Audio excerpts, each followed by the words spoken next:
ada tiga tokoh tadi ya, tiga tokoh. Saya tertarik pertanyaan yang pertama tadi karena itu adalah sebenarnya setting yang ingin saya awali dari kenapa topik tentang tokoh ini penting. Kemudian berkaitan dengan ilmu komunikasi. Tapi saya nggak menyangka juga kelompok satu ternyata berpikir lebih jauh lagi. Sudah sampai memaparkan teorinya. Saya kira hal yang bagus untuk pengayaan. Nah, karena indikasi dari kelompok itu teori.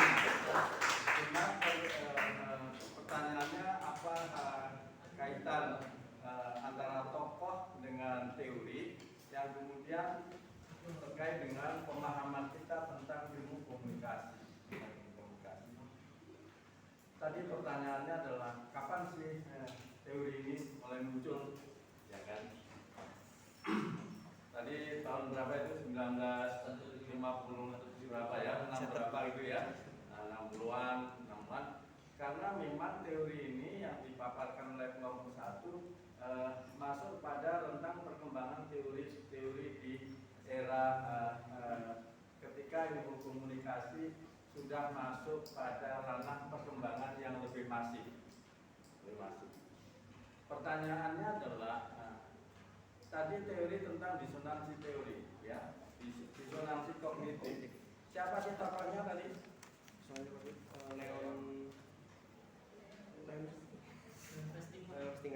Nama tidak terlalu penting untuk kajiannya, tetapi background dia apa? Disiplin ilmu dia apa? Ada coba digali informasinya. Nama mungkin kita oke lah ya, tapi background keilmuannya apa? Kemudian yang kedua, teori yang kedua yang dipaparkan teori tentang penilaian sosial, ya, penilaian sosial. Siapa tokohnya tadi? Saya pilih tadi ya. Nah, itu background akademisnya apa? Apa makna dari pertanyaan saya menggali dari background akademisnya? Kira-kira apa?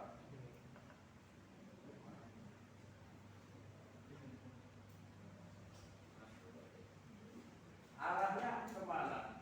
Kalau Pak Deddy Mulyana memang relatif sangat baru, karena baru era sekarang beliau dosen saya juga gitu, ya, di S3 di Tas Pajajaran Bandung. Memang beliau adalah memang pakar ya, salah satu tokoh ilmuwan komunikasi di Indonesia ya, yang sebelumnya ada Alwi Dahlan dan lain-lain. Nah, kalau tadi ada tiga tokoh, ya, kemudian di sini memunculkan ilmu komunikasi. Tadi pertanyaan saya, tokoh yang satu backgroundnya apa, tokoh yang ketiga backgroundnya apa.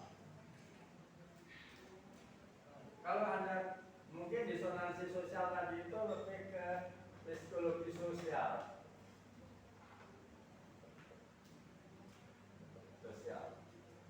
Kemudian yang pertama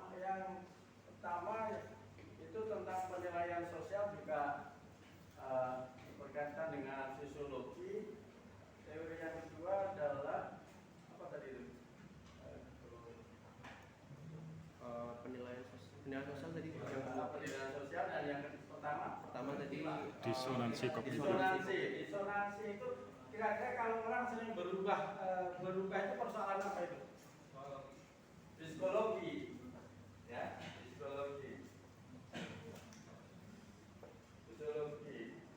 Ini Pak Deddy lebih ke sosiologi juga, ya, sosiologi budaya. Nah, kalau ada ragam, dan nanti kalau Anda temukan di sini beberapa tokoh dengan ragam disiplin ilmunya, kemudian ketemu di sini, maka kesimpulannya adalah pemaknaannya kalau begitu ilmu komunikasi dilihat dari para tokohnya, bagaimana kesimpulan Anda?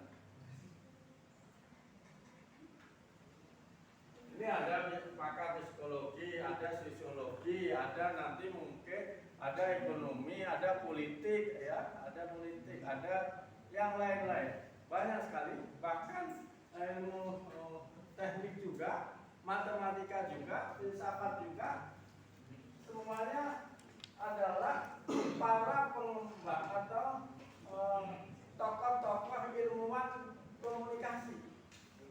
Kalau begitu ilmu komunikasi apa? Pemahaman Anda? Dilihat dari tokoh-tokohnya.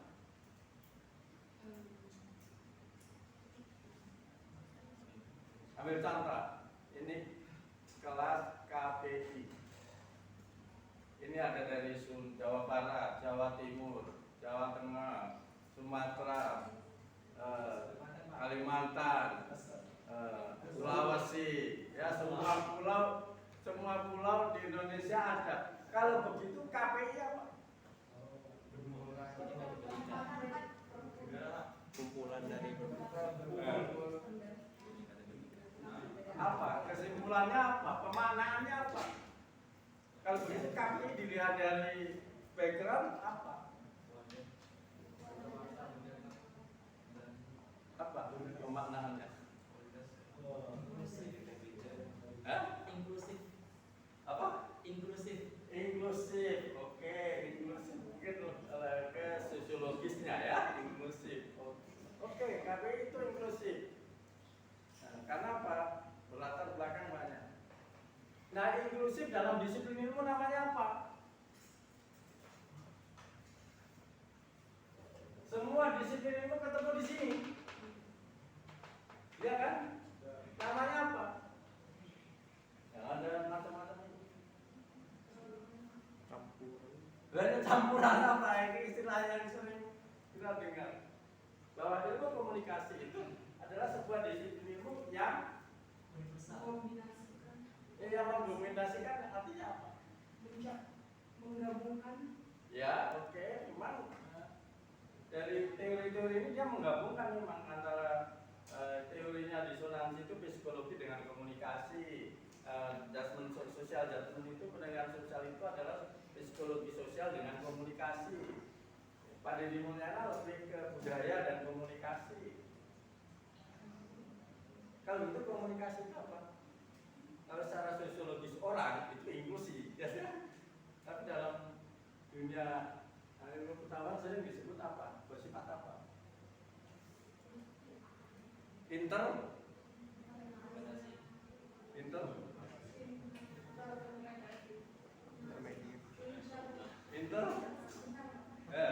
apa? Ada ilmu pengetahuan ilmu kajian inter atau sering juga multi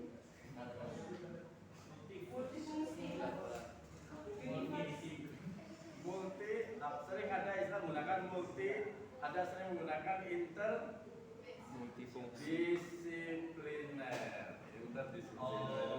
Maka ilmu komunikasi itu adalah ilmu yang multidisiplin atau interdisiplin dari berbagai kajian keilmuan. Nah ini poin pertama dari kenapa teman-teman saya minta untuk melihat tokoh-tokoh dengan backgroundnya itu bahwa ternyata backgroundnya macam-macam dan bertemu muaranya di ilmu komunikasi. Sehingga mata kuliah yang teman-teman ikuti di prodi ini semua bisa berkait dengan ilmu komunikasi. Baik. Itu yang pertama. Ada pertanyaan? Jawaban? Oke, nanti dulu. Lambang, ya, dua lambang. Nah, tentu siapa yang punya makna pertama kali terkait sebuah lambang? Bahwa sebuah lambang punya makna yang original, itu siapa yang punya? Atau lambang itu punya makna dan makna itu ada pada siapa untuk pertama kali? Manusia yang bikin lambang. Ya, pencipta lambang. Pencipta lambang.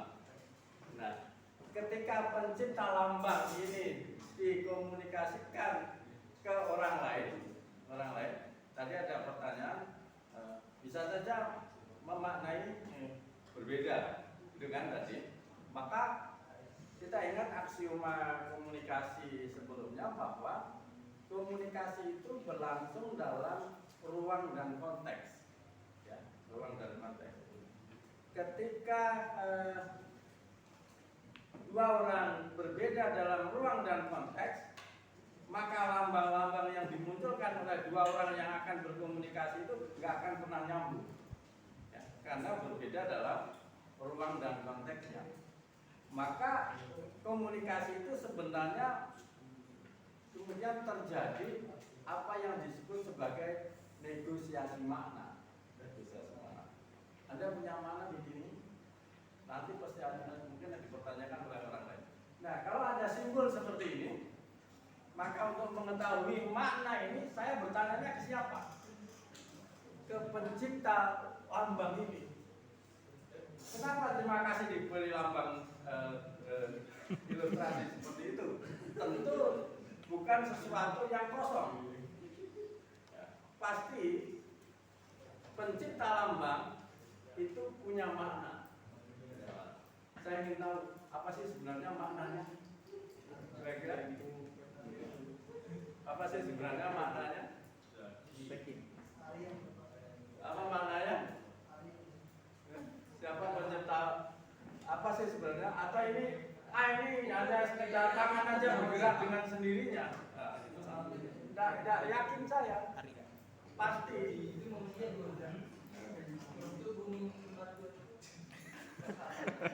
Ada penciptakannya? Enggak. Nanti dulu menerjemahkannya. Saya ingin mencari makna originilnya. Makna originilnya adalah dari sang pencipta lambang itu. Apa maknanya? Hah? Alawat.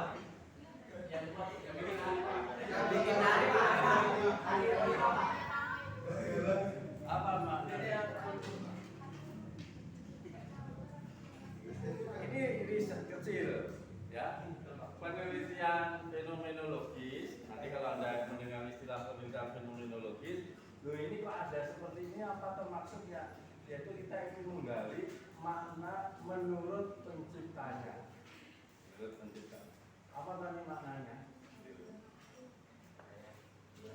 Apa kira-kira saya ingin tahu? Kira-kira pada saat mengklik gambar ini, apa yang terlihat? Akhirnya tangan saya bergerak secara otomatis di luar kesadaran, tidak mungkin.